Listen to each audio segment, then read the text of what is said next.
అసలే polythene కవర్ల factory ఓవైపున మనం చూస్తున్నాం, అంత ఎత్తున మంటలు ఎగిసిపడుతున్నాయి.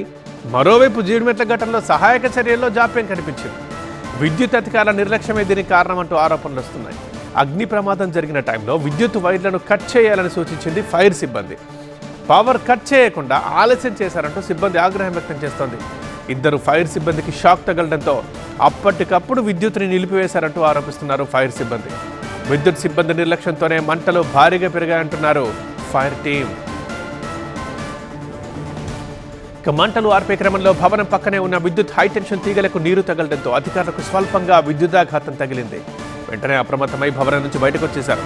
విద్యుత్ శాఖ అధికారులను పిలిపించి హైటెన్షన్ తీగలకున్న విద్యుత్ సరఫరా నిలిపివేసి తిరిగి మంటల్ని అదుపు చేసే పనిలో నిమగ్నమయ్యారు. ఇలా చేయడం వల్లే విద్యుత్ శాఖ అధికారుల నిర్లక్ష్యం కారణంగానే మంటలు భారీగా పెరిగాయని మండిపడ్డారు ఫైర్ సిబ్బంది. మంటలు ఈ మధ్యాహ్నానికల్లా అదుపులోకి వచ్చే అవకాశం ఉందంటున్నారు.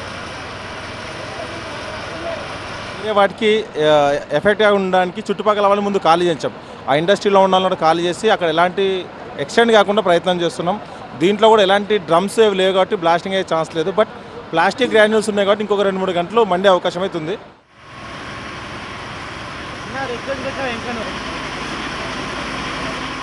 బ్యారెల్స్ రాత్రంతా పేలడంతో సుభాష్ నగర్ వాసులకు కంటి మీద కొనుక్కు లేకుండా పోయింది. ఎప్పుడేం జరుగుతుందోనన్న ఆందోళనతో వణికిపోయారు. అక్కడి పరిస్థితిని మా కరెస్పాండెంట్ నూర్ అందిస్తారు.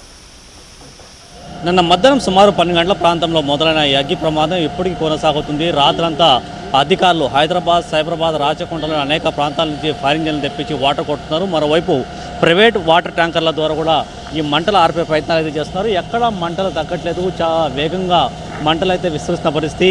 అనేక ప్రయత్నాలు చేస్తున్నారు. అనేక తరహాల్లో కూడా ఈ మంటల్ని అదుపులు చేయడానికి ప్రయత్నాలు చేసినప్పుడు కూడా ఏం మాత్రం అయితే మంటలు కంట్రోల్ రావట్లేదు. మరోపక్క ఫైర్ ఇంజన్ అధికారులు అన్ని విధాలుగా శాయశక్త ప్రయత్నాలు చేస్తున్నారు ఈ మంటల్ని కంట్రోల్ చేయడానికి. ఏకంగా ప్లాస్టిక్ ఇండస్ట్రీ పూర్తిగా కుప్పకూలిపోయింది. ఈ మంటలు ఎన్ని గంటలో ఆరుపుతారు, ఎన్ని గంటలో ఈ మంటల అదుపులో చేసే ప్రయత్నాలు చేస్తారనేది కూడా అధికారులు అయితే ప్రస్తుతం చెప్పలేని పరిస్థితి. నిన్న మధ్యాహ్నం సుమారు 12 గంటలకు మొదలైన ఈ అగ్గి ప్రమాదం హైదరాబాద్ చరిత్రలో ఇంత పెద్ద అగ్గి ప్రమాదం ఎప్పుడు జరగలేదనేది కూడా అధికార యంత్రం అయితే చెప్పుకొస్తున్న పరిస్థితి. గంటల తరబడి వందల కొద్ది ట్యాంకర్ల వాటర్ వాడినప్పుడు కూడా ఏం మాత్రం మంటలు అదుపులో రావట్లేదంటే ఏ స్థాయిలో ప్రమాదం ఉందో మనకి దృశ్యాలు చూస్తే అర్థమవుతుంది. అనేక ప్రాంతాల నుంచి కూడా ఈ చుట్టుపక్కల ఉన్న ప్రాంతాల ప్రజల్ని కూడా ఏరే ప్రాంతాలు తరలించారు. మొత్తం ఏరియా మొత్తం విద్యుత్ తీగలు కూడా కట్ చేశారు. ఏకంగా పవర్ కూడా బంద్ చేసిన పరిస్థితి.